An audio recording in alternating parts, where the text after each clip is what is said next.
read our I can statement for today. Oh, I need to see more hands. Everyone knows where the I can statement is. Okay, Michael, what is our I can statement today? So our focus is going to be on aquatic ecosystems today. Yesterday, with our partnership today, I would like for you to turn with your partner. Please thank that scientist for sharing. Okay, now, scientist B, you need to share the one that the other scientist did not share. Okay, so scientist B, go for it. Well, when I'm planning my introduction, I want to make sure to include my standard. I think that that's extremely important. Definitely something to grab their attention at the very beginning. When we start our lesson, it's important for them to know exactly what they're going to learn. So I always have them read the I can statement, and then they get excited about, like, oh, I already know about that topic, or, you know, I have a little background knowledge about that topic. And so I think that's important to include, and making sure to include, too, some time for them to kind of share out what they feel like they know about that topic. And 3, 2, and 1. Now, first, scientists, I want to thank you for your collaboration ideas, because that's where I get my lessons from. So I had quite a few scientists that came up with some really good ideas of how we can review aquatic ecosystems. And so I've come up with a challenge. So your focus is on freshwater and saltwater. And then I looked at our collaboration board. Well, I think it's important to give students choices, because students learn in all different types of ways. And they get really excited when it's not just a paper and pencil right in front of them, and that they have that option to choose how they want to learn for that day. But I did select 4 more ideas off of the board. Thing you can choose to do is create a video using Seesaw. You do have to include some type of visuals in your video, because your video will be used with the 3rd graders. Second choice is create a Google presentation explaining the 2 main aquatic systems. Notice I'm not telling you how you need to do it. It is yours. This is your way to review it. So however you are reviewing the information using your notes, feel free to. Interesting one that someone put on the board. And it was use Google presentation to create a study guide about aquatic ecosystems.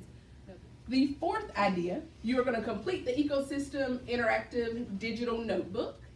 I'm going to give you about 30 seconds, scientists, to decide what you want to do. It's okay to collaborate with others if you need help on something. Tomorrow, okay? Come on back to your seats.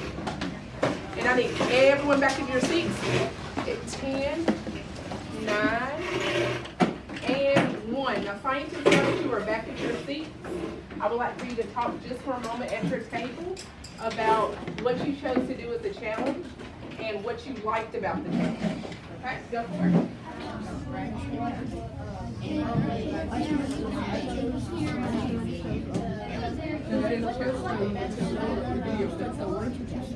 I think reflection is extremely important. I think it's important to include the students in the reflection piece too, because I think sometimes as teachers we'll reflect after the lesson, but just hearing some of their feedback. So just as an example, at the end of my lesson, I asked them to think about something they liked about the lesson and something that they may have not liked about the lesson, and just walking around and hearing those conversations. You know, it's definitely sometimes hard to hear, but it's great feedback. So think about creative ideas. Our next unit that we're going into that you can kind of think about is sales. So CELLS. So think about what kind of creative ideas you want to do, because this is where I'm pulling my science lessons from. So it's straight from your ideas. So think about it. Be as creative as you like, and make sure you're ready to add it up here. I would definitely tell new teachers to make sure they give themselves time to reflect. Reflection, just this year alone for me as Teacher of the Year, has been really, really important, and this time has given me just time to reflect over being a teacher in the classroom and my lessons and what can I do to improve to help the students. And so, experienced teachers, I would definitely tell them to make sure to continue to think outside of the box. I know that we have being an experienced teacher myself, we have a lot of lessons that have really worked for us, and we're like, I know this lesson works, and I'm going to keep doing it. But there's so many other things that we can learn from the students. Like I do the class collaboration board, and that's something that I started probably 2 years ago, and it has been a game changer for me. And before, I would sit down and I'm like, I'm responsible for all these lessons. I have to create all these lessons, and just giving the students the option to have those choices within the classroom and really come up with some creative ideas to help build your lessons that are already great.